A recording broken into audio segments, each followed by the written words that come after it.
1830년 한 소녀가 누군가에게 맞으며 비명을 지르고 젠타라는 소녀는 그 광경을 지켜보지만 아무것도 할 수 없어 슬픈 표정을 짓습니다. 그러자 남자는 소녀를 좁은 공간에 혼자 가두는데 그 남자는 소녀의 아버지였습니다. 소녀는 아버지에게 애원하지만 아버지는 무시하고 떠납니다. 이후 젠타는 여동생을 확인하러 가고 여동생이 탈출한 것을 발견하고는 서둘러 여동생을 찾으러 갑니다. 젠타는 길가에 서 있는 여동생을 발견합니다. 젠타는 여동생의 한쪽 눈이 붉게 변한 것을 알아챕니다. 젠타는 도와주지 못한 것을 사과하려 하지만 여동생은 도왔더라면 젠타도 곤란해졌을 거라며 걱정 말라고 합니다. 여동생은 젠택에 혼자 두라고 하지만 젠타는 거절하고 함께 도망치자고 말합니다. 이것이 수잔을 행복하게 만들었고 그들은 날씨가 매우 추운 숲속에 어느 곳으로 함께 도망칩니다. 낯선 사람이 그들에게 다가와 도와주려 하지만 그 순간 젠타는 극심한 피로로 기절합니다. 깨어나 보니 낯선 사람이 여동생 옆에서 자신을 업고 가고 있었습니다. 얼마 후 그들은 마을에 도착하는데 그곳은 대장장이 마을이었습니다. 수잔은 불안해하며 이 마을이 매우 이상하다고 말합니다. 곧 낯선 사람은 자신의 집에 도착하고 그의 딸이 곧바로 그를 맞이합니다. 젠타와 수잔은 이런 가족이 없다는 사실에 슬퍼합니다. 그 남자는 딸에게 이 두 사람은 아무런 보호도 받지 못한다며 자신이 그들을 가족으로 받아들이겠다고 말합니다. 딸 시라이는 기뻐하며 곧바로 그들에게 다가가 이름을 묻습니다. 그들도 자신들을 소개합니다. 시라이는 친구하자고 말하고 젠타는 알겠다고 시라이짱이라고 대답합니다. 하지만 이제부터 가족이 될 거니까 그렇게 부르지 말라고 합니다. 젠타는 충격을 받고 일어난 일을 믿을 수 없습니다. 밤이 되고 젠타는 남자가 칼을 청소하는 것을 봅니다. 젠타는 그에게 사무라이입니까? 하고 묻습니다.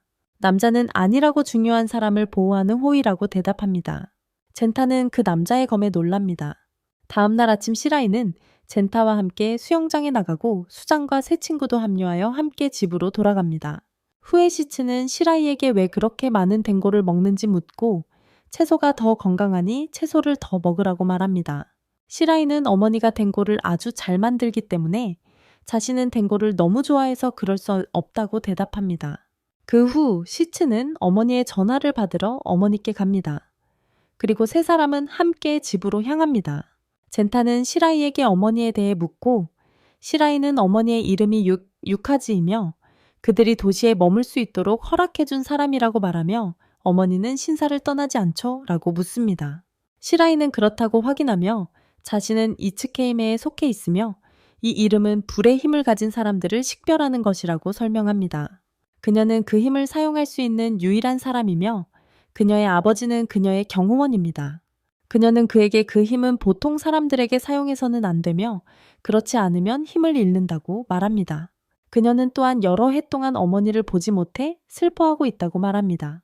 3년 후 젠타는 시라이의 아버지에게서 목검술 훈련을 시작하지만 패배합니다. 젠타는 전혀 발전이 없다고 말합니다. 시라이의 아버지는 그가 발전하고 있지만 아직 자신의 힘을 보여주지 못했다고 확신시켜줍니다.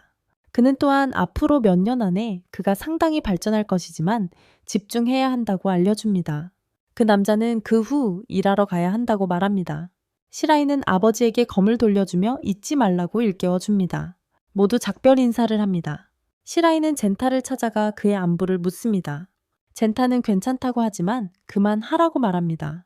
시라이는 자신이 언니니까 격려해야 한다고 주장합니다.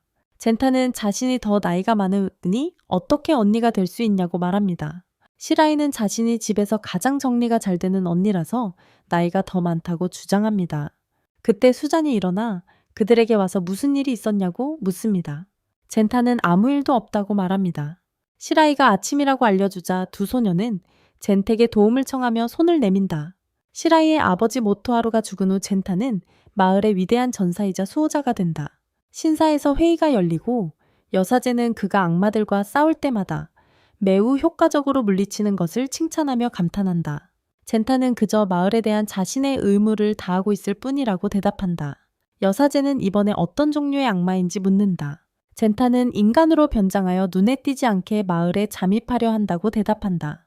수장은 악마가 여사제를 죽이려 했다고 언급하며 악마는 수천 년 동안 살 수 있지만 여사제의 간을 먹으면 불멸의 존재가 된다고 말한다.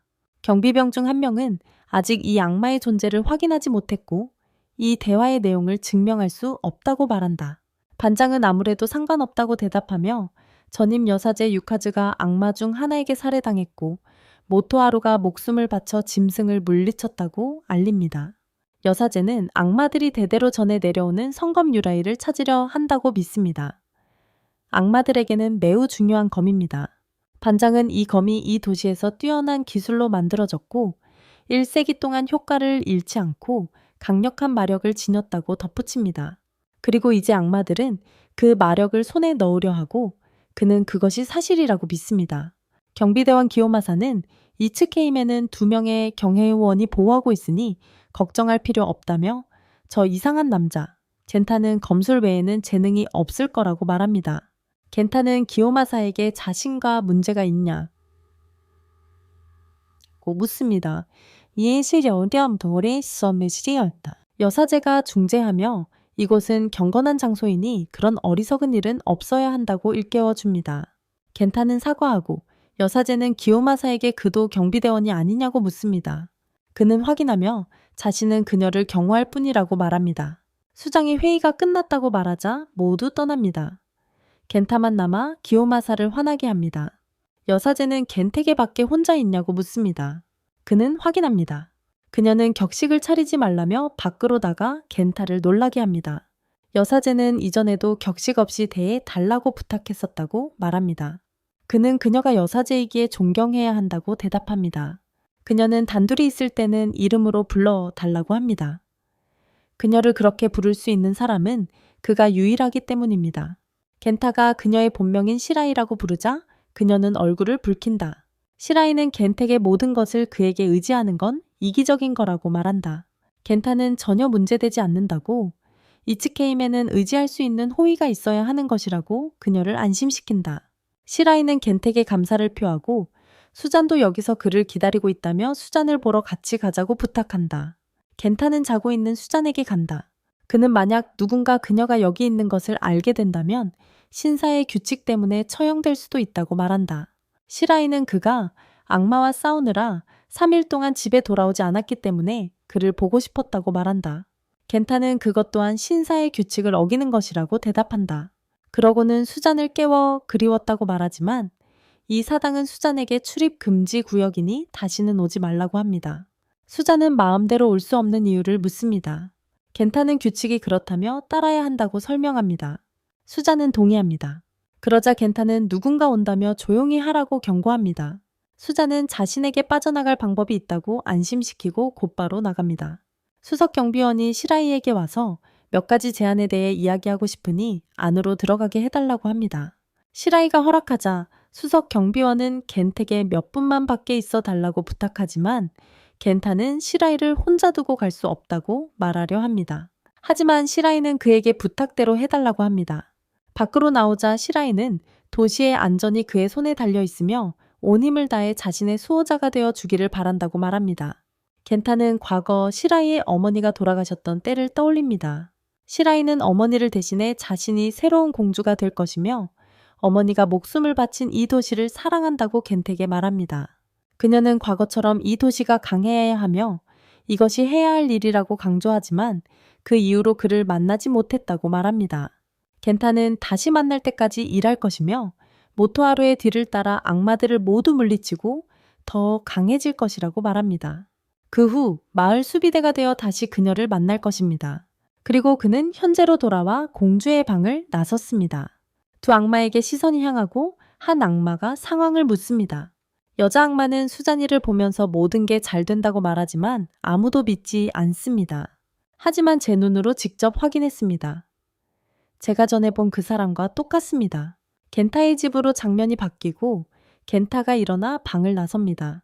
수잔이도 일어나 겐타에게 절에 갈 거냐고 묻습니다. 겐타는 정오까지는 일이 없다고 대답하고 수잔이는 그 말에 기뻐하며 겐타를 안으려 합니다. 그때 겐타는 가면이 눈에서 벗겨진다고 말하고 수잔이는 다시 가면을 고쳐 눈을 가립니다. 시라이가 도착하고 겐타는 놀라 어떻게 여기 온 거야? 라고 묻습니다. 시라이는 몰래 나왔어. 오늘 하루 같이 보내자 라고 말합니다. 겐타는 그녀에게 말했어요. 하지만 그건 옳지 않아요. 당신은 공주님이고 위험해요. 시라이는 대답했어요. 지도자의 허락을 받았어요. 수잔이는 말했어요. 예전처럼 함께 아침을 먹어요. 그 후 그들은 함께 아침을 먹었고 수잔이는 겐타가 시라이를 위해 더 좋은 음식을 가져왔어야 한다고 말했어요. 겐타는 그녀에게 말했어요. 조용히 하지 않으면 때릴 거야. 시라이가 끼어들었어요. 당신이 수잔이를 한 번도 때린 적이 없다는 걸 우리는 알아요. 겐타는 주장했어요. 필요하다면 단호하게 나가고 저도 강할 수 있어요. 시라이는 그가 그렇게 하지 않았다고 생각했어요. 수잔이가 맞다고 했어요. 맞다고 했어요. 그렇죠. 그는 그런 사람이 아니에요. 혜진타가 말했어요. 둘 다 문제를 원하는 거죠. 그렇죠? 그래서 그들은 많이 웃었어요. 수잔이가 혜진택에 말했어요. 알았어요. 쳐봐요. 겐타는 수잔이를 향해 손을 들었지만 그녀를 칠 수 없었어요. 그러고는 이번에는 그녀를 그냥 두겠다고 말했고 그들은 다시 웃었어요. 겐타는 시라이와 함께 가려고 준비했고 수잔이는 정말 행복했어요. 겐타가 수잔이에게 물었어요. 왜 그렇게 행복해요? 공주님과 즐거운 데이트를 하러 가니까 그 모습을 보니 나도 기쁘더라고요. 그래서 저도 행복해요.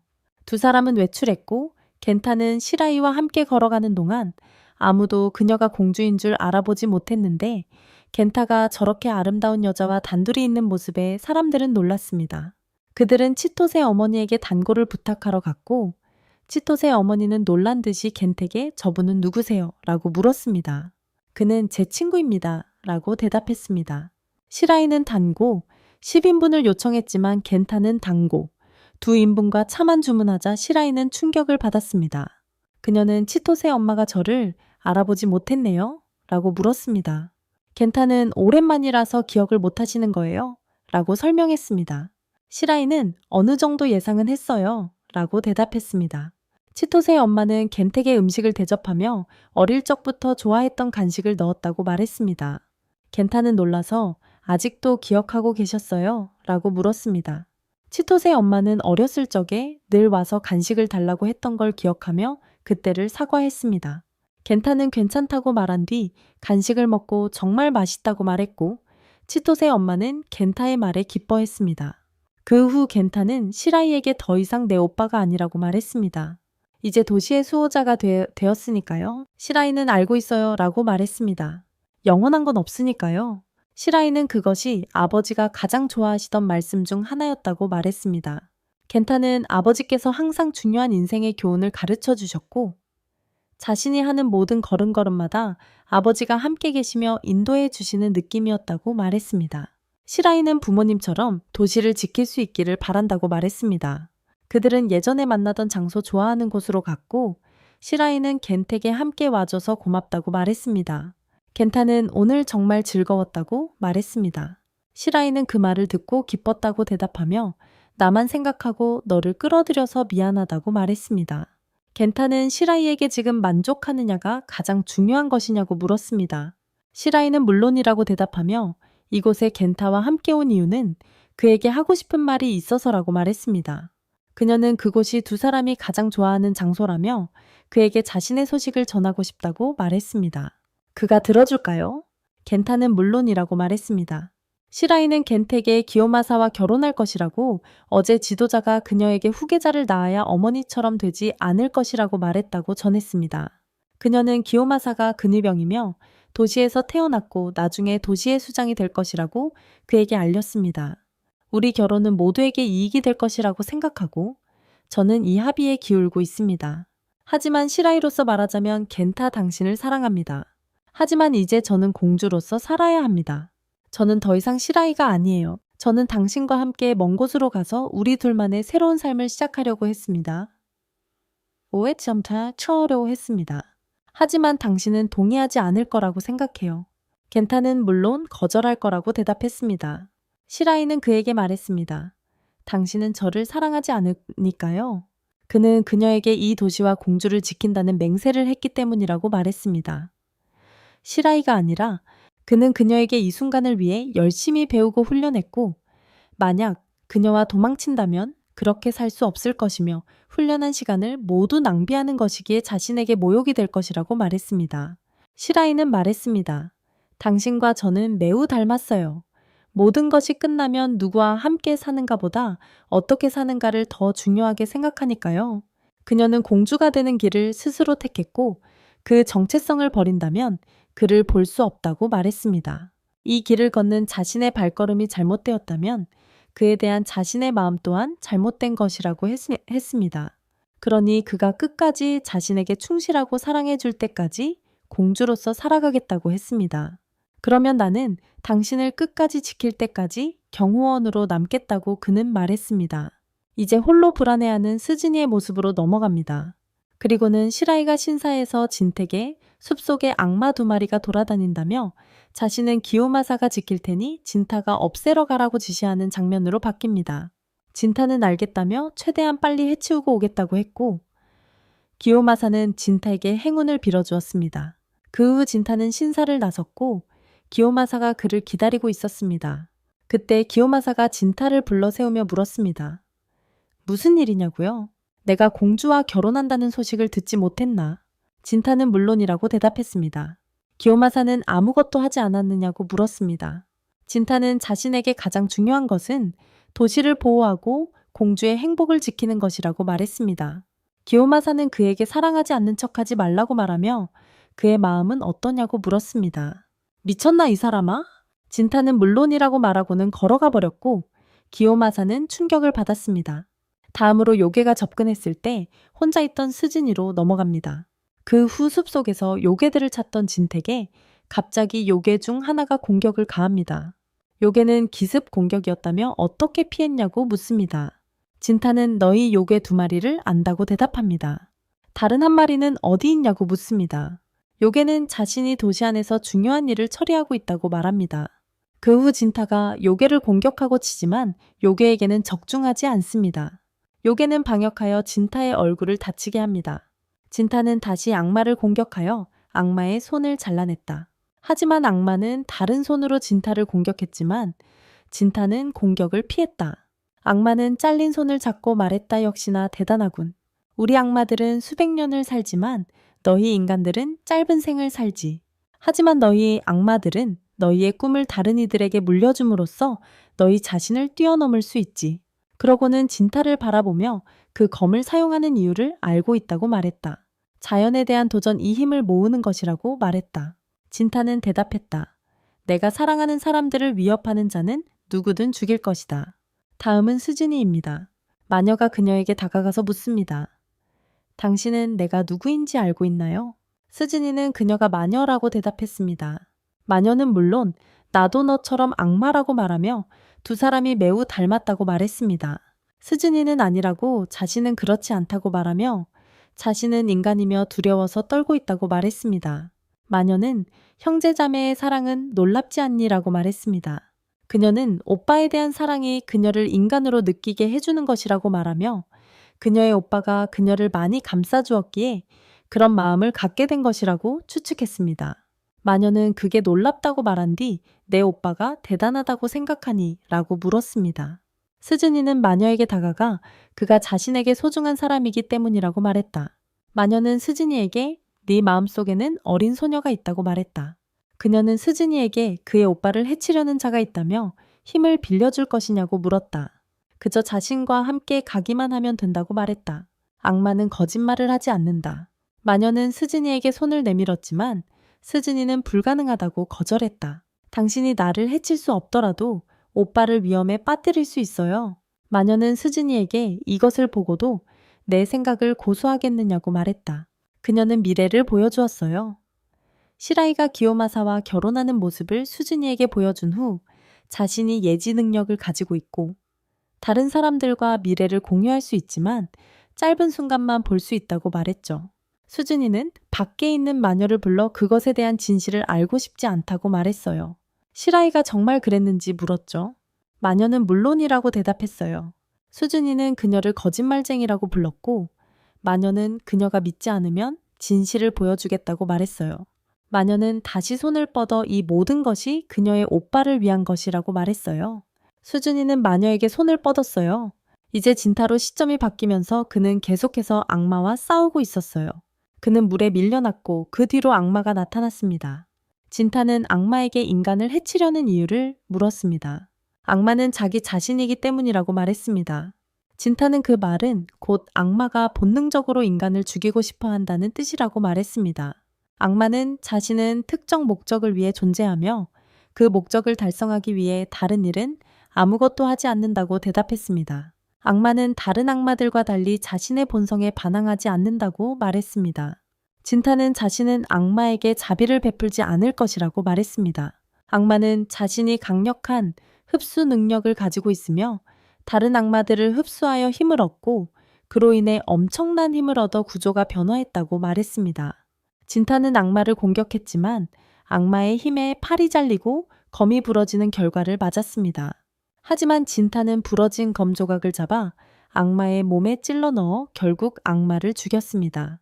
악마는 자신의 목표를 달성했다고 선언하며 함께 있던 다른 악마는 예지 능력을 가지고 있어 수많은 미래, 구체적으로 170년 후 더 강력한 악마가 와서 이 도시의 악마 아이들을 지배할 것을 보았다고 말했습니다. 그들은 이 마을에서 살아가는 방식이 그러했고 그래서 이곳에 왔다고 설명했습니다.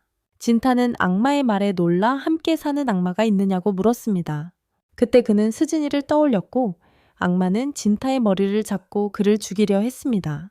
악마는 그에게 자신이 맹세한 자들을 보호하기 위해 그 검을 가지고 있지만 그들이 보호받을 가치가 없다는 것을 알게 된다면 누구를 죽일 것이냐고 물었습니다. 이제 공주에게로 시점이 바뀝니다. 기요마사는 그녀에게 다가가려 했지만 그녀는 그를 밀어냈다. 그녀는 진타가 먼저 악마들을 처치해야 한다고 그에게 말했다. 그는 지금이 적기이며 만약 지금 결혼하지 않으면 진타 앞에서 결혼할 것이라고 말했다. 그러고는 그녀에게서 떨어져 결정은 그녀에게 달렸다고 말했다. 공주는 울기 시작했다. 그녀는 기요마사에게 집중하며 자신이 잘못되었고 도시를 위해 지금 그와 결혼해야 한다고 말했다. 그녀는 그에게 다가갔지만 수준이와 함께 들어온 여마왕에게 갑자기 방해를 받았다. 수준이는 일어난 일을 보고 공주에게 왜 그러는지 물었다. 의식을 회복한 진타는 자신의 잘린 팔을 보고 경악합니다. 그는 수준이를 확인하려고 도시로 달려갔지만 도시 전체가 불길에 휩싸여 있었습니다. 다시 공주에게 돌아가 보면 수준이는 자신이 진타를 사랑한다고 생각하지만 공주는 어떤 젊은이라도 받아들일 준비가 되어 있지 않았냐고 말합니다. 공주는 아니라고 대답했습니다. 수준이는 고집하며 상황을 설명했습니다. 진타는 집에 도착했지만 수준이를 찾을 수 없었습니다. 그는 칼을 들고 공주 저택으로 달려갔습니다. 공주 저택으로 장면이 바뀌고 수준이는 공주에게 그에게 왜 그랬냐고 묻습니다. 너희 둘이 서로 사랑하도록 내가 얼마나 애썼는데 진타가 항상 행복하길 바라는 내 마음을 알면서도 이러는 거야. 공주는 스즈네에게 대답했어. 진타를 위해 그랬다는 건 알지만 내 마음과 몸은 계속 어린 채로 남아서 그의 어린 여동생으로 남아있어야 해. 스즈네는 말했어. 전에는 그렇게 믿었고 너를 위해 이 모든 걸 감수할 의향이 있었어. 공주는 스즈네에게 대답했어. 미안하지만 나는 이제 한 사람일 뿐이고 진타의 마음에 보답하는 유일한 방법은 이 도시 전체를 지켜야 하는 공주니까. 스즈네는 공주에게 진심이냐고 물었어. 내 오빠에 대한 사랑을 이 낯선 사람들을 위해 버릴 거야. 그 후 그녀는 눈에서 안대를 벗고 웃기 시작하며 자신을 바보로 만들었다고 생각하느냐고 물었어. 그녀는 공주에게 입을 다물고 움직이지 말라고 명령했어. 마녀가 스즈니에게 말했어. 내 말이 맞았지. 내 오빠는 저 여자를 위해 목숨 걸고 숲속에서 싸우고 있는데 공주는 다른 남자 품에 안겨 그를 배신하고 있잖아. 진실을 모른 채 허우적대는 게 우습지. 그녀는 스즈니에게 속임수를 쓰는 저 공주 때문에 내 오빠가 다친 게 화가 나지 않느냐고 물었다. 스즈니는 차라리 죽는 게 낫지 않겠냐고 말했다. 그 후 스즈니는 마녀로 변신했고 검은 연기가 솟구쳐 올랐다. 그녀는 공주에게 지금 죽어야 한다라고 말했지만 기요마사가 칼을 잡고 그녀를 공격하려 했다. 하지만 마녀가 그를 쳐서 기절시켰다. 칼이 세우즈니에게 다가오자 마녀는 기요마사를 밀쳐내고 함께 문제를 해결하라고 말했다. 그 후 스즈니가 검을 잡았지만 진타가 그들에게 다가가 안으로 들어왔습니다. 시라이는 진타를 껴안으려고 달려들었지만 진타의 팔 안에서 머리가 잘려나가면서 진타에게 충격을 주었고 그들의 과거를 떠올리게 했습니다. 그러자 그는 세우즈니가 시라이를 찌르는 것을 보았지만 진타는 검으로 스즈니를 공격했습니다. 그녀는 공격을 피하며 진택에 왜 그러는지 물었습니다. 진타는 그 요괴에게 스즈니냐고 물었습니다. 스즈니는 물론이라고 대답했습니다. 진타는 그녀에게 왜 시라이를 죽였냐고 물었습니다.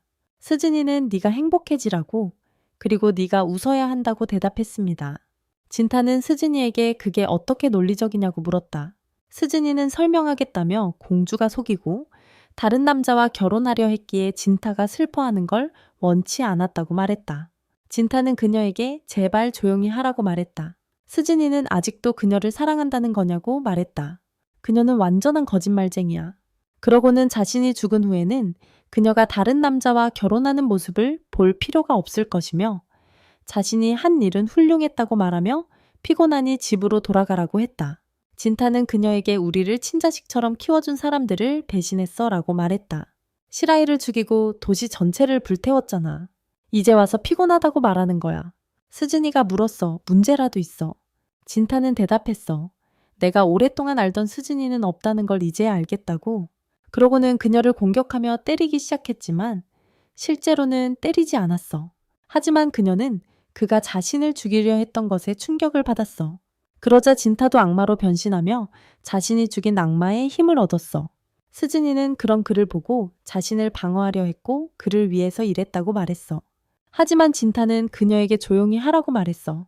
스즈니가 그랬어요. 다른 사람들처럼 날 버릴 거라고. 그녀는 그가 다르다고 생각했고 모든 사람들 중 그가 자기 곁에 있을 거라고 말했어요. 그러고는 그가 필요 없다고, 그가 자신에게 전부였지만 그가 자신을 소중히 여기지 않으더니 지옥에 가서 살겠다고 말했어요. 그녀는 재빨리 그를 공격하며 그의 주위를 빠르게 움직이다가 갑자기 멈춰서서 그에게 말했어요. 죽어야 해. 그리고 그녀는 손을 그의 몸속에 찔러 넣었어요. 손을 빼려고 했지만 뺄 수 없었어요. 그때 진타는 새로운 힘을 사용하여 그녀에게 강력한 일격을 가했고 그것은 스즈니를 밀쳐냈어요. 하지만 그녀는 그 일격 후에도 다시 일어섰어요. 진타는 그 정도의 타격으론 부족하다고 말했어. 그리고는 다시 한번 그녀를 공격하려 했지만 다른 여마왕이 대신 다쳤어. 그 여마왕은 스즈니에게 멀리 가라고 했어. 그러자 스즈니는 떠났고 진타는 그녀를 따라가려 했지만 여마왕의 몸에서 손을 뺄 수 없었어. 그는 세투즈니를 불렀지만 그녀는 화가 나서 말하고 싶지 않고 이 세상의 모든 것을 산산조각 낼 거라고 말했어. 그녀는 얼마 후 다시 그들을 찾아올 것이고 그게 마지막 방문이 될 거라고 말했어. 여마왕은 기쁘게 웃으며 이제 목표를 달성했다고 말했어. 진타는 여마왕의 몸에서 손을 빼고는 그들은 많은 피를 흘리면서 목표를 달성하고 있다고 말했어. 그 여마왕은 당연하다는 듯이 우리가 바라는 바라고 대답했다. 그러고는 미래를 보았다며 우리 악마들은 변화하는 시간을 따라잡을 수 없다고 말했다. 인간들이 만들어낸 빛이 우리의 터전을 빼앗아가며 어둠이 빛을 삼켜버릴 거라고. 결국 악마들은 과거처럼 단순한 신화가 아니게 될 거라고. 그리고 이제 동족들의 미래를 확보했으니 행복하게 죽을 수 있겠다고. 하늘에서 비가 내려 불을 껐다. 그 후 진타는 시라이를 붙잡고 이 모든 훈련을 받고도 그녀를 지킨다는 생각을 하지 못했다며 격렬한 분노를 느꼈다. 진타는 자신의 집으로 가서 짐을 싸고 떠날 준비를 했습니다. 그는 근위대장에게 가서 자신이 어디로 가는지 물었습니다. 진타는 도시 밖으로 나가 재훈련을 받아야 하며 큰 악마가 도시를 공격할 때 맞설 수 있을 만큼 강해져야 한다고 말했습니다. 근위대장은 그가 자신의 누이를 의미하는 것이며 자신이 그녀를 죽일 수 있다고 생각하는지 물었습니다. 진타는 자신도 시라이를 사랑했고 그녀를 미워할 수밖에 없다고 말했습니다. 그는 어떤 방법으로든 일을 끝내야 한다고 주장했고 그의 내면의 악은 그에게 수존이를 죽이라고 재촉했습니다. 이제 그는 이 문제에 대한 해결책을 찾아야 했습니다. 근위대장은 대답했습니다. 네가 악마가 된 지금 나는 내게 살인만이 중요하다고 생각했다. 하지만 당신 안에는 품위가 있습니다. 자르네의 잔이된 품위가 있습니다. 그래서 그는 진택에 검을 주었습니다. 진타는 검을 받아 뽑았습니다. 그러자 대장은 이제 너는 레이가 되었으니 규칙과 전통을 따라야 한다고 말했습니다. 그는 자신의 이름에 카지를 더해 지냐라는 이름으로 알려지게 했습니다. 진타는 이 검을 가져서는 안 된다고 말했습니다. 대장은 H카멘 가문의 사람은 아무도 남지 않았으니 이 검을 어둠 속에 두면 먼지만 쌓일 것이라고 대답했습니다. 내 손에 있는 것이 더 낫다. 이 검이 그대와 함께한다면 공주는 죽음 속에서 평화를 찾을 것이라고 믿습니다. 그 후 선장은 진타와 공주 사이의 사랑 이야기를 알고 있었기에 그에게 사과했습니다. 동시에 기요마사가 공주에게 다른 감정을 가지고 있다는 사실도 알고 있었다고 그에게 말했습니다. 그는 도시의 이익을 위해 기요마사가 공주와 결혼해야 한다고 공주에게 말했지만 자신의 아들의 행복만을 바랐을 뿐 그 이상은 바라지 않았습니다. 그 비극은 그에게 깊은 짐으로 남았습니다. 그 후 진타는 떠났고 그때 치토세의 어머니가 그에게 와서 물었습니다. 정말 떠나시겠습니까? 그녀는 울면서 그를 언제나 기억하겠다고 말했습니다. 시간은 흘러 천년 수자야 도시의 850년으로 옮겨갑니다. 그곳에는 젠지라는 남자가 있었는데 그는 마을의 부촌장이었습니다. 나중에 젠지는 두 사람의 첫 만남에서 추장과 긴타를 찾아갔습니다. 젠지는 추장에게 그가 그 사람이 맞는지 물었습니다. 추장은 물론이라고 대답하며 그와 계속 함께 다니며 모든 것을 알려주라고 했습니다. 그러고 나서 추장은 그들을 떠났습니다. 젠지는 긴택에 추장이 모든 것을 말했는지 물었고 긴타는 추장이 그에게 딸이 있고 악마가 딸을 납치하려 한다고 말했다고 했습니다. 젠지는 그게 전부가 아니라고 말하며 추장의 딸은 나츠라는 이름의 13살 소녀이며 추장이 그녀를 매우 귀여워했다고 말했습니다. 어젯밤 나츠는 창밖에서 자신을 납치하려는 악마를 보았고 그 악마가 내 딸을 돌려줘 라고 말하는 것을 들었는데 긴타는 놀랐습니다. 젠지는 그 악마에게 나츠와 닮은 딸이 있어서 납치하려고 했다고 설명했습니다. 그 후 나츠는 젠지에게 다가가 게으름을 피우지 않으면 아버지인 촌장에게 말하겠다고 경고했습니다. 긴타를 만나자 자신을 보호하러 온 사람이 맞는지 물었습니다. 너무 어려 보인다며 당장 떠나라고 말했습니다. 젠지는 서두르지 말자고 했지만 나츠는 젠지가 쓸모없고 돈을 벌고 도망치려고 온 것이라고 생각하며 이 기회에 떠나는 게 좋을 거라고 주장했습니다. 젠지는 아버지가 자신을 선택했으니 실력이 있다고 생각한다고 나츠에게 대답했습니다. 나츠는 젠지에게 조용히 하라고 말하며 주인 없는 사무라이를 호위로 두는 것을 싫어한다고 표현했습니다. 돈도 주지 않을 거라고 알겠냐고 말했습니다. 그리고는 온 곳으로 돌아가라고 말했습니다. 젠지는 긴택에 그들은 창피한 가족이고 전혀 사교적이지 않다며 긴택에 사과했습니다. 그날 밤 우리는 나츠의 방으로 옮겼고 젠지가 나츠를 놀라게 하며 그녀에게 찾아왔습니다. 그녀는 그에게 왜 거기에 있는지 물었습니다. 젠지는 그녀가 새로운 경호원을 해고했으니 그녀에게 아무런 해도 끼치지 않도록 대신 자신이 그녀를 보호해야 한다고 대답했습니다. 나츠는 그가 자신이 모든 것을 거짓말했다고 생각한다고 말했고 심지어 자신의 아버지조차 자신을 믿지 않는다고 덧붙였습니다. 그렇지 않다면 의심스러운 사무라이를 고용하지 않았을 것입니다. 그것은 매우 분명합니다. 그녀는 말했습니다. 젠지는 그녀의 아버지에 대한 그녀의 생각이 틀렸다고 생각했습니다. 그는 족장이 그녀를 매우 깊이 사랑하고 항상 그녀를 우선시한다고 느꼈기 때문입니다. 나츠는 자신이 그의 친딸이 아니라고 항변했습니다. 그녀는 악마의 목소리를 듣고 고통스러워하며 젠지에게 도움을 청했습니다. 젠지는 나츠를 걱정하며 무슨 일인지 물었습니다.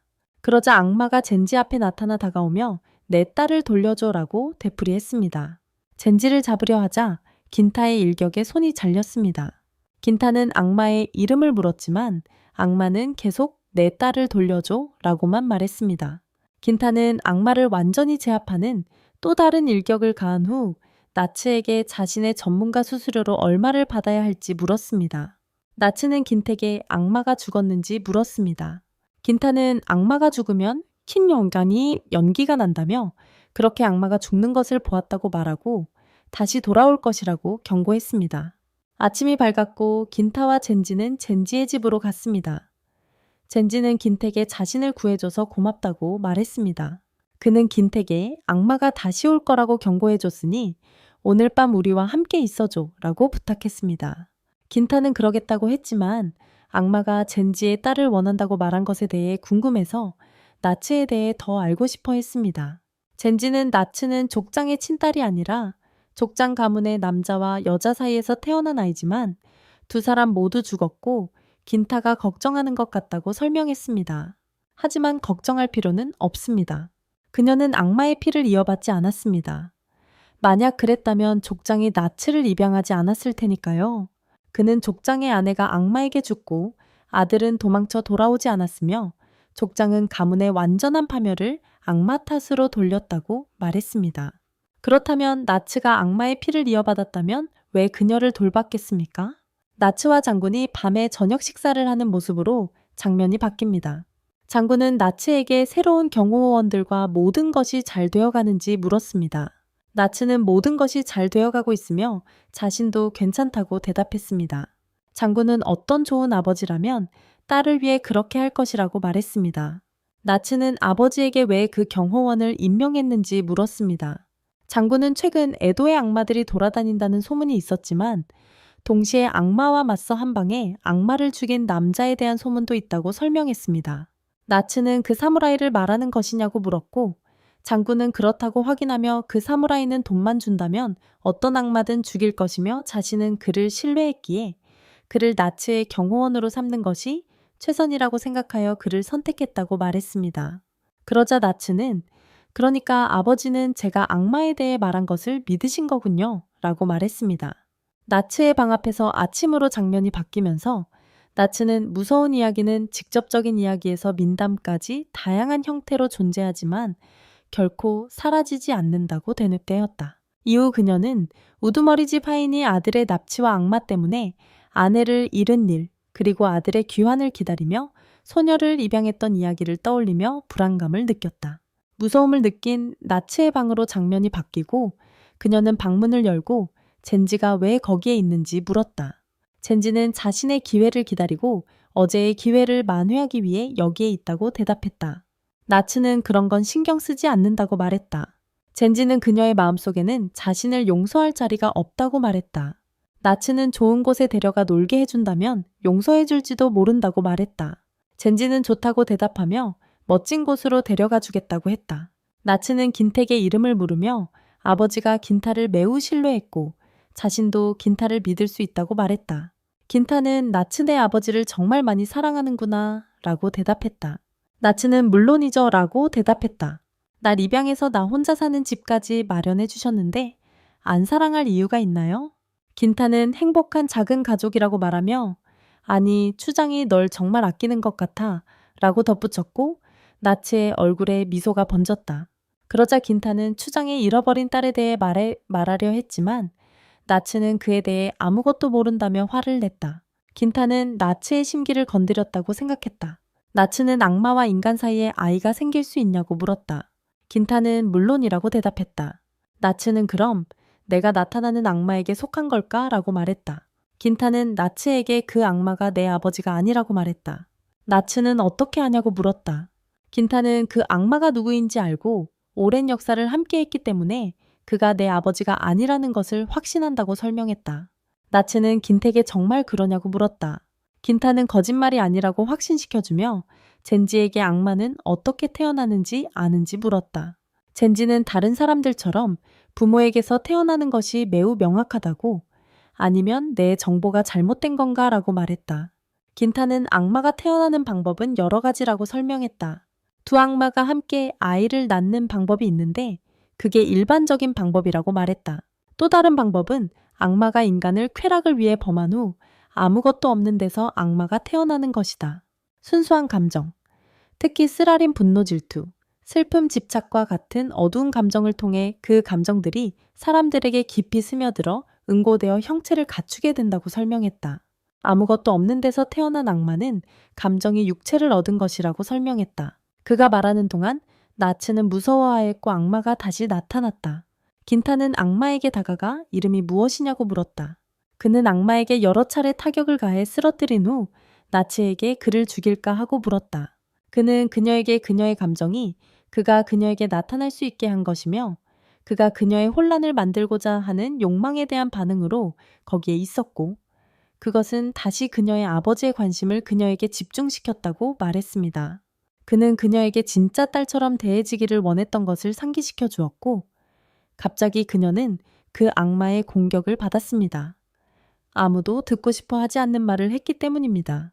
그게 바로 그녀가 바라던 것이 아니었습니까? 나츠는 고통을 느끼며 그를 멈춰달라고 애원했고 그 추악한 악마가 정말 이상하게 보이는 이유가 바로 그 때문이라고 자신에게 말했습니다. 긴타는 그 악마가 그를 죽인 직후에 돌아올 것이며 그녀가 자신의 감정을 다스릴 때까지 영원히 사라지지 않을 것이라고 경고했습니다. 나츠는 긴택에 물었습니다. 하지만 어떻게 그럴 수 있죠? 저도 모르겠어요. 긴타는 그녀에게 그 문제는 매우 간단하다고 그를 죽여달라고 나에게 부탁하기만 하면 된다고 말했습니다. 나츠는 자신이 보고 싶지 않은 것들을 무시하고 자신의 약함에 대한 두려움을 간직해왔다고 생각했습니다. 그녀는 단지 누군가에게 사랑받고 싶었을 뿐인데 그가 그런 감정을 갖고 있다고 믿을 수 없었다. 악마가 자신을 공격하며 여왕이라고 주장한다면 아버지가 자신에게 와서 진심으로 인정해줄지도 모른다는 상상을 하기 시작했다. 그녀의 마음은 그 추한 감정들로 가득 차 있었고 이제 그것들은 현실이 되었다. 그 악마는 바로 그녀였고 죽여야 할 사람 또한 그녀였다. 징이는 죽여야 할 것은 그녀가 아니라 악마뿐이라고 말했다.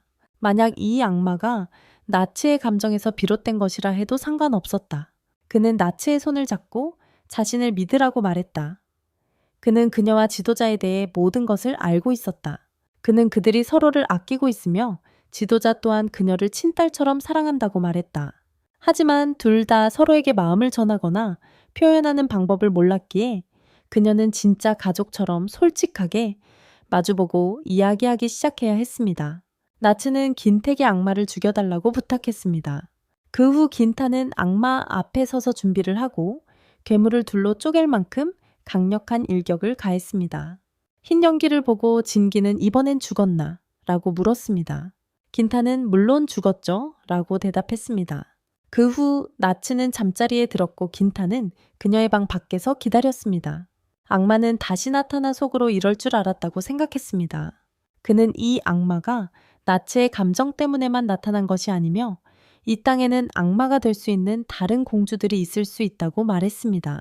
그는 진기의 말, 즉 지도자의 아내가 악마에게 죽었다는 말과 악마가 아내에게 돌아가고 싶다고 한 말을 떠올렸다. 그가 말한 딸은 지도자의 아내 스즈니에게서 태어난 아이였다. 긴타는 이런 식으로 만나게 될 줄은 상상도 못했다고 말했다. 그는 악마에게 그를 분명히 기억한다고 말하고 다시 한번 이름을 말해 달라고 했지만 악마는 아무 말도 하지 않고 내 딸을 돌려줘 라고 되풀이했다. 긴타는 사람들은 현재를 살아야지 미래에 갇혀서는 안 된다고 말했다. 그러니 편히 잠드십시오. 그리고 그는 그를 죽였고 다시 한번 그의 몸에서 하얀 연기가 피어올랐다. 긴타는 진기의 집으로 갔다. 진기가 그에게 말했어요. 우리를 위해 해준 일에 감사하다고. 나츠는 그에게 감사하려 했지만 앞으로는 더 잘 해보겠다고 다만 시간이 좀 걸릴 거라고 말하며 그에게 감사를 표했어요. 긴타는 감사할 필요 없다고 말했고 회사에서 보상을 받았다고 언급했어요. 그는 자신에게 그건 일이 아니었고 빚을 갚는 것이었다고 말했어요. 그는 나이가 들었다고 해서 다 어른이 되는 건 아니지만 많은 시간을 보내면 강한 관점을 가질 수 있다고 말했어요. 그는 어렸을 적에는 자신의 세계가 눈에 보이는 것으로만 정의되었고 해를 끼치는 것이 잘못이라는 것을 알았지만 여동생과 아버지에게 일어났던 일을 떠올렸어요. 그는 우리 행동의 표면 아래에는 감춰진 것들이 있을 수 있으며 자신은 너무 어려서 그것을 깨닫지 못했다고 말했어요. 그때 그는 도망치는 것 외에는 아무것도 없었기에 그것에 대해 속죄하고 싶어 했어요. 나츠는 그가 하는 말에 대해 아무것도 모른다고 말했습니다. 긴타는 아버지가 자신에게 그러는 것처럼 아버지에게 친절을 베풀어야 한다고 대답했습니다. 기본적으로 그게 다입니다. 나츠는 긴택에 나에게 그럴 필요 없어 라고 말했습니다. 그는 떠난다고 말하고 떠났습니다. 나중에 리더는 진기와 나츠에게 합류하여 긴타가 떠났냐고 물었습니다. 진기는 당연히 떠났지만 리더님도 우리와 작별 인사를 나누러 왔어야죠 라고 대답했습니다. 리더는 긴타가 그 임무를 완수할 것이라는 것을 첫눈에 알았기 때문에 그다지 중요하게 생각하지 않았다고 말했습니다. 징이는 나츠도 그랬다고 했지만 너는 그를 많이 신뢰했잖아. 그렇게 신뢰한 이유가 있었어. 우두머리는 진기에게 바보 같은 질문은 하지 말라고 했어. 자기 아들을 잘 믿는 건 당연한 아버지의 자세라고 말했지. 그리고는 일하러 가야 한다고, 그렇지 않으면 급여가 깎인다고 진기에게 말했어. 징이는 그러기 싫다며 즉시 가겠다고 했어. 나츠는 아버지에게 제가 도울 일이 있습니까? 하고 물었어. 우두머리는 너는 왜 그래? 라고 말했어? 이게 무슨 변화죠? 나츠는 대답했습니다. 당신이 저에게 베푼 친절에 보답해 달라고 부탁하셨다고요? 리더는 그녀에게 말했습니다. 정말 친절하시네요. 하지만 이제부터는 아무것도 걱정하지 않으셔도 됩니다.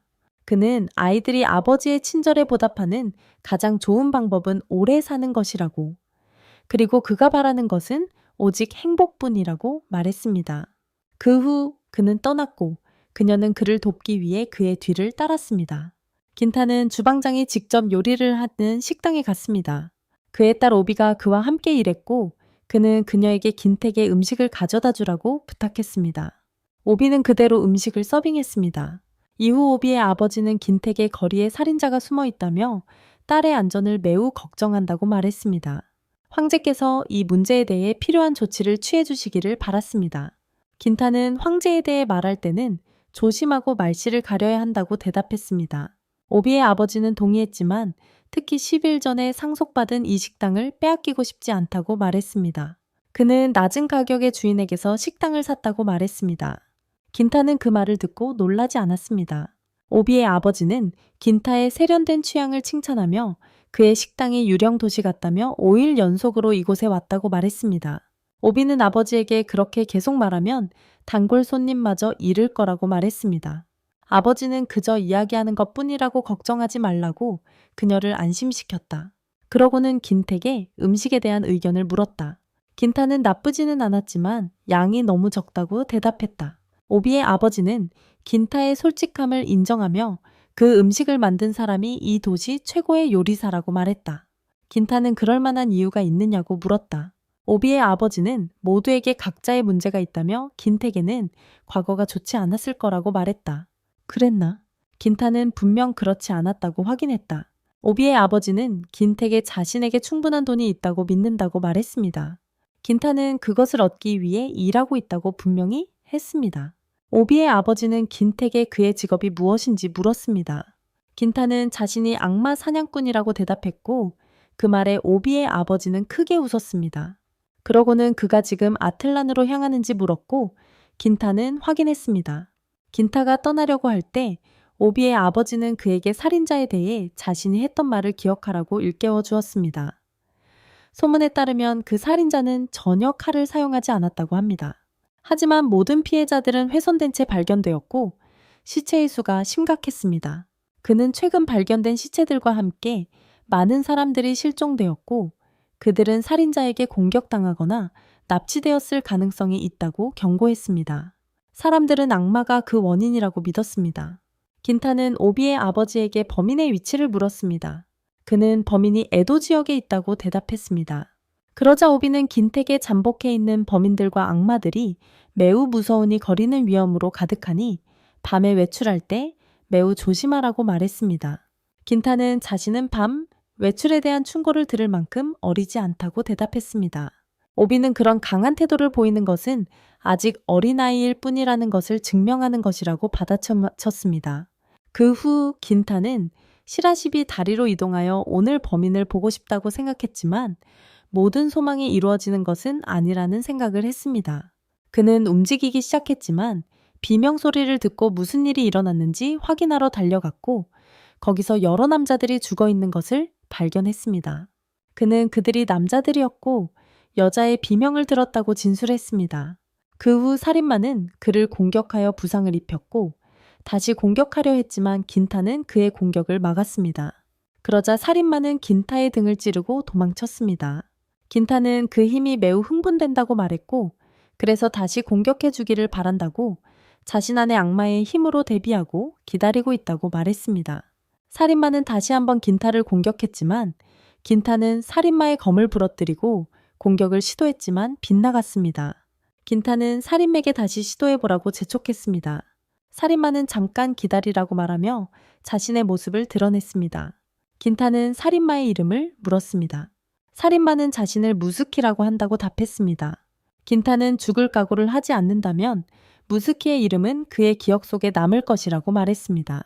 그러자 무스키는 싸울 의도가 없다고 받아쳤습니다.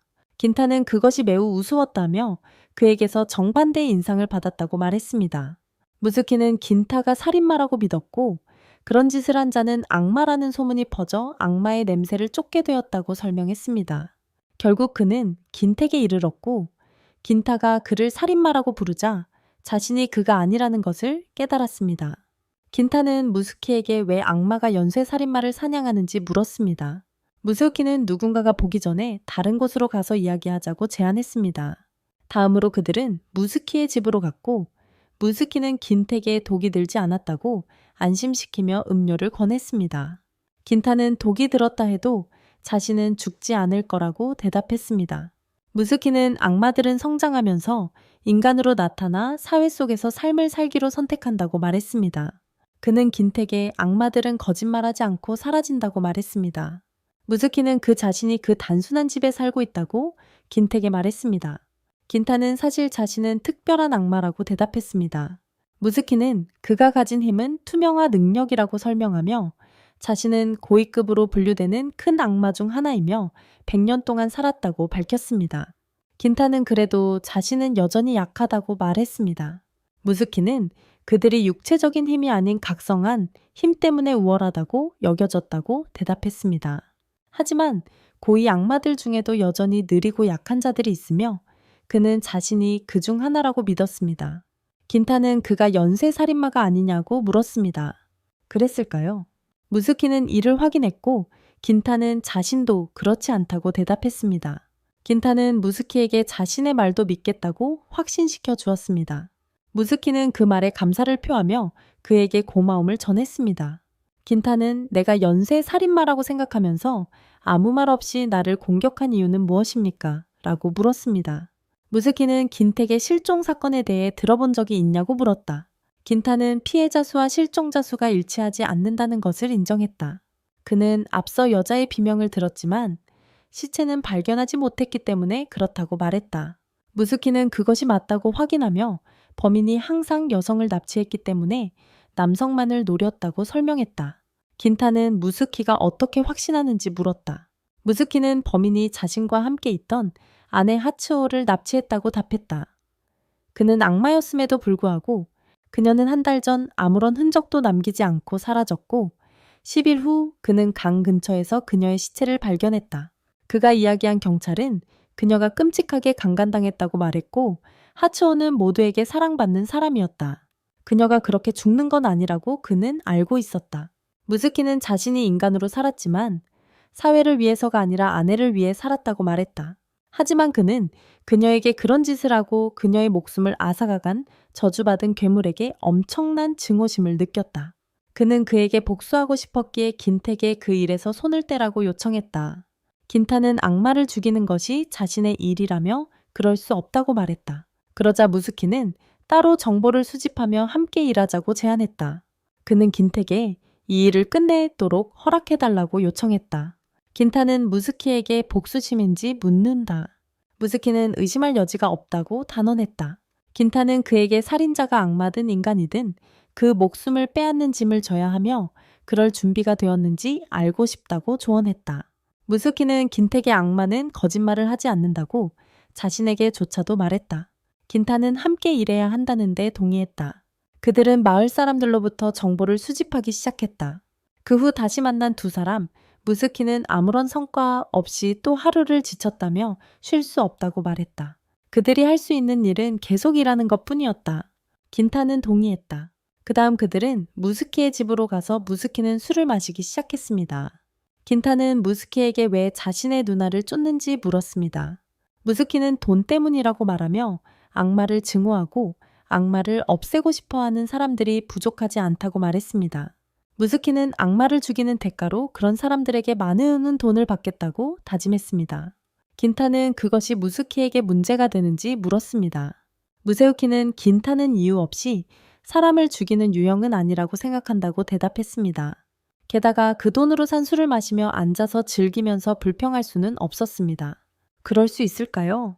무스키는 웃으며 그 이유 중 하나라고 말했다. 그는 다른 이유가 무엇인지 물었다. 긴타는 힘을 모으기 위해서이기도 하고 특정 악마를 막는 것을 자신의 평생의 목표로 삼았다고 말했다.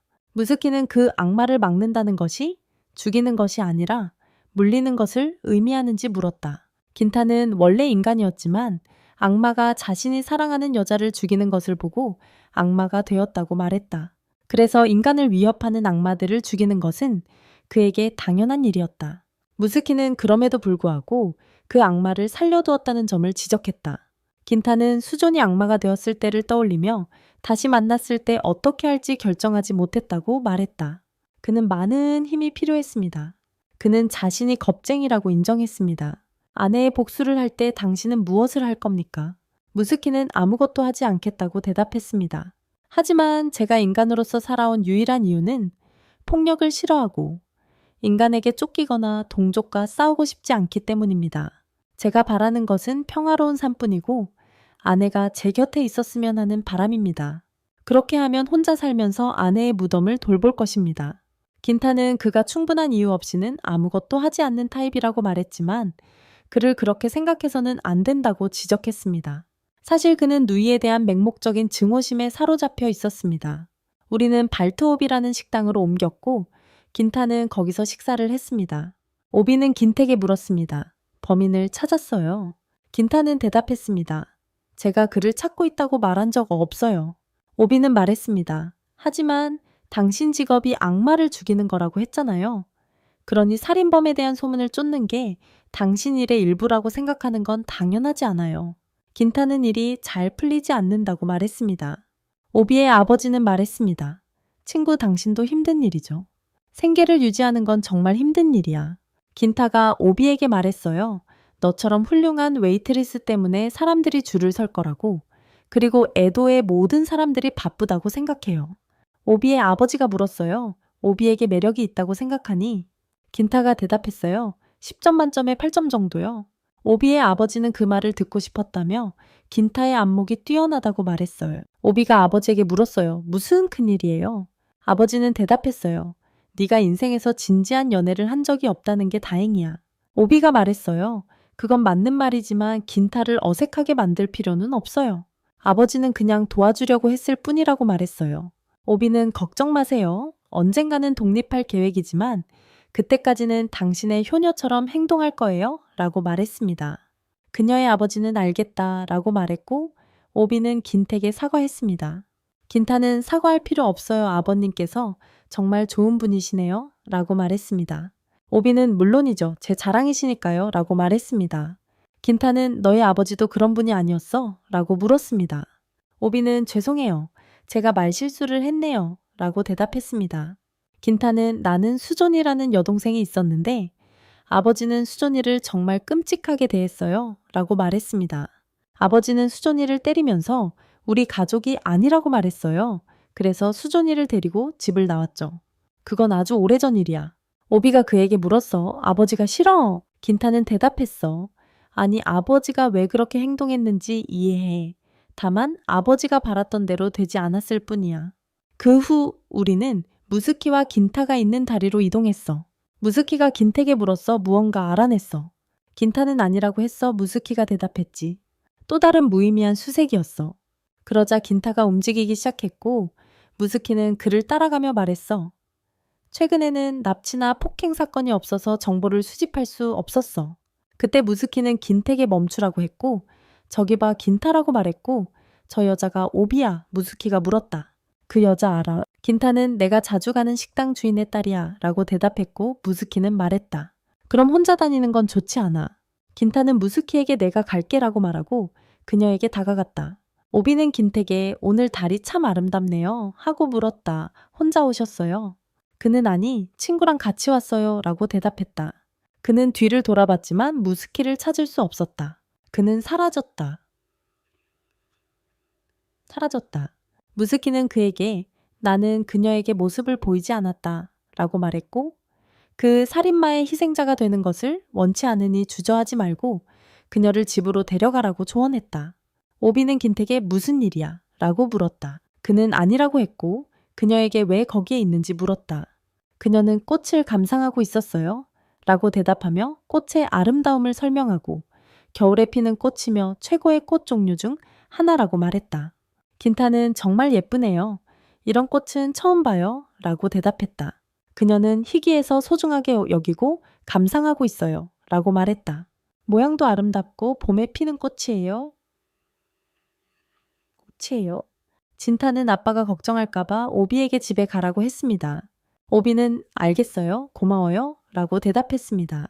진타와 카키는 카키의 집에 갔고 카키는 진타에게 좀 쉬어야 해 라고 말했습니다. 진타는 카키에게 내가 그렇게 걱정돼 보여 라고 물었습니다. 카키는 너무 많이 생각하고 때로는 스스로에게 너무 무리한다고 말해도 될까 라고 대답했습니다. 진타는 내 말이 맞아 하지만 마무리해야 할 일이 있어 라고 말했습니다. 평생 이 일을 위해 살아왔어. 카키는 어떤 일인지는 몰라도 가끔은 쉬는 시간을 가져야 해 라고 말했습니다. 쉬지 않고 목표만 쫓다 보면 삶이 재미없어질 거예요. 긴타는 속으로 중얼거렸다 하지만 저에겐 이 목표 말고는 아무것도 없는데 그리고는 카키에게 미안하지만 따를 수 없다고 말했다. 카키는 알겠어요 하고는 꽃다발 쪽으로 걸어갔다. 그리고 긴택에 물었다. 이 꽃 이름 아세요? 그는 아니요 라고 대답했다. 그녀는 다프니오도라예요 라고 말해주었다. 가을에 영양분을 저장했다가 겨울이 지나고 봄에 꽃을 피운답니다. 긴타가 말했다. 이 꽃은 향이 강하네. 카키가 물었다. 향긋하지 않아요. 그리고 이 꽃은 봄의 도래를 상징한다고 설명했다. 긴타가 덧붙였다. 이 약초들은 끓여서 수프에 넣으면 소화제로 쓸 수 있어요. 내가 살던 마을에서는 자주 사용했어요. 어릴 적 친구가 많이 이용했거든요. 그 친구는 먹을 수 있을 때마다 단 것을 먹었고 과식으로 배가 아플 때마다 이 약초로 통증을 완화했어요. 카키가 긴택에 물었다. 어떻게 표현해야 할까요? 그리고 다시 물었어요. 그녀가 매력적이었냐고요? 긴타는 대답했죠. 그녀는 항상 저를 조종하는 방법을 알고 있었어요. 카키는 놀리듯 말했어요. 거짓말하는 것 같아요. 그녀는 그가 메밀국수를 좋아하고 꽃을 감상하고 소중한 추억이 많다는 것을 지적했어요. 하지만 지금 그는 자신의 임무, 완수에만 집중한 나머지 주변을 인식하지 못하고 있어요. 그러니 이 목표밖에 없다고 말하지 마세요. 가끔 휴식을 취하라고 그녀는 말했어요. 꽃이 온통 피어 있는데 아직 눈치채지 못했어요. 둘러보면 아름다운 풍경이 눈길을 사로잡을 거예요. 나중에 그들은 카키의 집에 갔고 긴타는 말했습니다. 아버지가 아직 당신을 기다리고 계실 것 같아요. 카키는 대답했습니다. 과잉보호는 정말 머리 아파. 긴타는 물었습니다. 아버지들이 하는 일 아닌가요? 카키는 긴택에 왜 그렇게 자기 걱정을 하는지 물었고 긴타는 당황했습니다. 그녀는 무사히 집에 데려다줘서 고맙다고 말했습니다. 긴타는 언젠가 카키에게 다양한 꽃에 대해 가르쳐 달라고 부탁했고 다음에 햇살 좋은 날 하자고 제안했습니다. 카키는 동의했고 떠났습니다. 곧 무세우키가 긴타 옆에 나타나서 말했습니다. 좋은 여자애네. 그러고는 츠지기리시에서 범인을 계속 찾아보자고 했습니다. 그들은 다리로 이동하여 요괴가 나타나기를 기다렸습니다. 한 소녀가 다리를 건넜지만 요괴의 공격에 무스키가 즉시 죽었습니다. 그러자 요괴는 긴타를 공격했고 거의 맞을 뻔했지만 긴타는 검으로 공격을 막았습니다. 괴물은 긴타를 밀쳐내고 소녀를 공격했지만 무스키의 영혼이 개입하여 소녀를 구했습니다. 긴타는 매우 놀랐습니다. 긴타는 요괴를 공격했지만 요괴는 공격을 막고 도망쳤습니다. 긴타는 요괴를 물리치지 못한 것에 대해 무스키에게 사과했습니다. 무스키는 그를 안심시켰습니다. 괜찮아요. 이렇게 강할 줄은 몰랐어요. 계속 쫓겠어요. 어쩌면 그게 숨는 곳을 찾을 수 있을지도 몰라요. 긴타가 그랬어요. 무리하지 말라고. 무스키가 대답했어요. 찾을 때까지 계속 올 거라고. 아직 죽고 싶지 않아요. 그러고는 긴택에 말했어요. 그 여자애 좀 돌봐주라고. 그 여자애가 긴택에 일으켜 달라고 부탁했어요. 일어서자마자 그녀는 말했어요. 당신의 차가운 태도가 정말 추억을 되살리게 하네요. 날 기억 못한다고. 긴타 나츠 씨죠. 그래서 날 잊지 않았네? 긴타 예전보다 더 어려 보이는 것 같아요. 나츠 물론이죠. 벌써 3년 전이니까요. 전혀 변함이 없네요. 긴타 당연히 저는 안 늙었죠. 나츠 그런 말은 여자들을 많이 화나게 할 수도 있어요. 긴타가 나츠에게 물었다. 이렇게 늦게까지 늘 돌아다니는 거야. 그녀는 말했다. 아니 손님을 배웅하고 있었어. 긴타가 물었다. 아버지 일을 돕고 있는 거야. 그녀는 대답했다. 물론이지. 나는 효녀니까. 긴타는 말했다. 많이 변했네. 웃는 모습이 더 자연스러워졌어. 나츠는 그에게 감사를 표했지만 덧붙였다. 영원히 아이로 남을 수는 없잖아. 갑자기 젠지가 나타나 나츠에게 물었다. 무슨 이야기를 하는 거야? 그는 그녀를 놀리며 아직 어리다고 말했다. 나츠는 그의 목소리에 놀라 도깨비라고 생각했다. 젠지는 너무 늦었으니 데리러 왔다고 말했다. 그는 그녀의 반응이 너무 차갑다고 말했다. 긴타는 젠지에게 오랜만이라고 인사했다. 젠지는 긴타와 나츠에게 너희들은 여기서 무엇을 하고 있느냐고 물었다. 데이트니. 긴타는 나츠가 도깨비에게 공격받았다고 설명했다. 젠지는 머스키의 시체를 보고 당황하여 나츠를 붙잡고 즉시 경찰에 신고하라고 말했습니다. 나츠는 그를 안심시키며 겁먹지 마세요 라고 말했습니다. 이 시체는 악마가 아니니 경찰에 신고할 필요가 없습니다. 긴타는 내가 잠시 살인자를 추적하고 있었어 라고 말했습니다. 나츠가 공격받은 것은 단순한 우연일지도 몰라요. 젠지는 또 다른 악마인가 하고 중얼거렸습니다. 그리고 긴택에 아직도 그 일에 집착하는 거야 라고 물었습니다. 나츠는 이상하게 행동해서 미안하다고 사과했습니다. 젠지는 말했어요. 당신 얘기하는 게 아니라고? 나츠는 긴택에 물었어요. 이제 뭘 할 거냐고. 그는 대답했어요. 아직도 유령을 쫓고 있다고. 그는 필요한 게 있으면 소바 가게에서 자신을 찾으라고 그녀에게 말했어요. 젠지가 당신을 집으로 데려다 줄 거예요. 그는 덧붙였어요. 이제 가겠다고. 나츠는 그에게 자신을 구해줘서 고맙다고 말했어요. 긴타가 떠나려고 하자 젠지는 그를 멈추고 제안했어요. 요괴를 찾는다면 야나카시의 폐사찰에 가보라고. 주지스님이 그곳에서 돌아가셨고 사람들은 매일 밤 여자의 목소리가 들린다고 합니다. 악마가 산다는 속삭임이 있습니다. 긴타는 절 이름을 물었습니다. 젠지는 미즈오 사원이라고 말했습니다. 장면은 여전히 악마를 쫓는 무스키로 바뀌었습니다. 그는 악마가 도시에서 여자를 납치하는 것을 보았고 그것은 그의 아내가 납치되어 살해에 당했던 때를 상기시켰습니다. 무스키는 자신의 투명 능력을 사용하여 악마의 소굴을 추적했습니다. 그는 악마가 시체를 먹는 것을 보고 분노했습니다. 그는 단검으로 공격했지만 짐승을 죽이지 못했습니다. 악마는 그를 쓰러뜨리고 식사를 계속한 후 사라졌습니다. 후에 긴타는 악마의 소굴에 도착하여 피를 흘리고 있는 무스키를 발견했습니다. 무스키는 사과하며 말했습니다. 이런 모습을 보게 해서 미안합니다. 그는 이곳이 악마가 시체를 먹는 곳이며 그의 아내를 죽인 악마와 같은 악마라고 설명했습니다. 그는 긴택에 부탁하며 단검을 건넸습니다. 카타노이드에서 만들어진 이 단검은 악마를 죽일 수 있습니다. 제발 이 단검으로 제 아내의 원수를 갚아주십시오. 긴타가 그에게 말했다 그러시죠? 하지만 당신의 힘을 빌려주세요. 무스키가 대답했다 물론이죠. 가까운 친구가 부탁했으니 필요한 만큼 제 힘을 마음껏 사용하세요. 당신을 돕기 위해 드리는 겁니다. 그러자 긴타는 무스키의 힘을 흡수했다. 그 후 무스키는 악마들, 즉 자기 종족들 속으로 들어갔고 과거 아내를 처음 만났던 때 함께했던 행복했던 순간들 그리고 자신이 악마임을 고백했던 때를 떠올렸다. 그의 아내는 그에게 말했다. 제가 사랑하는 사람은 인간도 악마도 아니에요. 제가 사랑하는 건 바로 당신이에요. 그 말에 무스키는 정말 행복했습니다. 그러고는 현재로 돌아와 죽음을 맞이했고 그의 죽음 후 하얀 연기가 피어올랐다. 긴타는 말했다. 내 소원은 내 마음속에 새겨졌다. 그 후 악마는 계속해서 시체들을 가져와 먹어치우며 도시 사람들을 지켜보았고 밤에 그들을 먹을 계획을 세웠다. 악마가 제자리로 가서 한 여자를 먹어치우려 할 때 긴타는 무스키의 힘을 이용해 그에게 접근하여 악마에게 치명상을 입히는 공격을 가했고 악마는 격렬한 고통을 느꼈다. 긴타는 악마에게 말했다. 내 마음은 내 모습만큼이나 원시적인 것 같군. 그러자 악마는 긴택에 여러 차례 공격을 가했지만 긴타는 모두 피했고 자신의 내면에 숨겨진 악마의 힘을 드러냈다. 그는 악마에게 말했다. 이 숨겨진 힘이 바로 너를 죽일 힘이다. 그리고는 악마를 공격하여 그의 목을 베었다. 그 후 긴타는 악마에게 다가가 말했다. 내가 알고 싶은 것을 말해줘. 그는 많은 희생자들이 실종되었고 살해된 희생자 수가 일치하지 않는다고 말했다. 당신은 남자들을 바로 죽이고 여자들을 여기로 데려와 먹어치우죠. 그래서 시체가 쌓이지 않는 거야. 하지만 문제는 무스키의 아내의 시체가 발견되었다는 거야. 그러니 무스키가 사냥하던 적이 아직 있다면 그의 아내의 시체가 어떻게 발견될 수 있지? 그는 물었다. 당신은 누구죠? 긴타는 대답했다.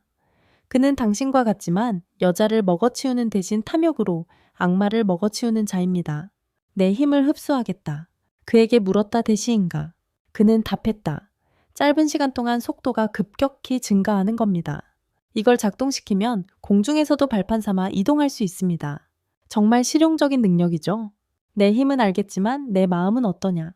그는 그의 눈을 응시하며 그가 무스키의 아내 하츠오이며 도시 사람의 손에 죽어 악마가 되었다는 것을 깨달았다. 그러자 악마는 죽었고 그에게서 하얀 영이가 피어올랐다. 긴타는 말도 안 돼 라고 외치며 그 자리를 떠났다. 그 후 우리는 카키 아버지의 가게로 갔습니다. 카키 아버지는 딸 카키에게 물었습니다. 겐타 씨는 왜 더 이상 우리를 찾아오지 않을까? 카키는 아버지에게 말했습니다. 사쿠사에 갈 때 그를 만났고 잠깐 이야기를 나눴어요. 일이 끝나면 다시 여기로 돌아오겠다고 했어요. 아버지는 대답했습니다. 예전보다 도시가 많이 안정되었다고 들었는데 일이 끝나지 않았을까? 카키는 말했습니다. 겐타 씨는 악마들이 아직 소탕되지 않았다고 했어요. 그런 다음 우리는 하츠오를 죽인 사람들, 지금은 다른 표적을 찾아다니는 사람들에게로 갔습니다. 한 명이 다른 한 명에게 말했어? 지난 표적은 정말 좋았다고.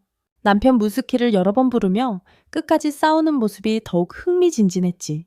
그때 겐타가 나타나 공격하여 둘 다 한 방씩 맞고 죽었어. 그리고 무스키의 단검으로 찔러놓고는 무스키 내 소원을 이뤄줬다 라고 말하고 떠났어.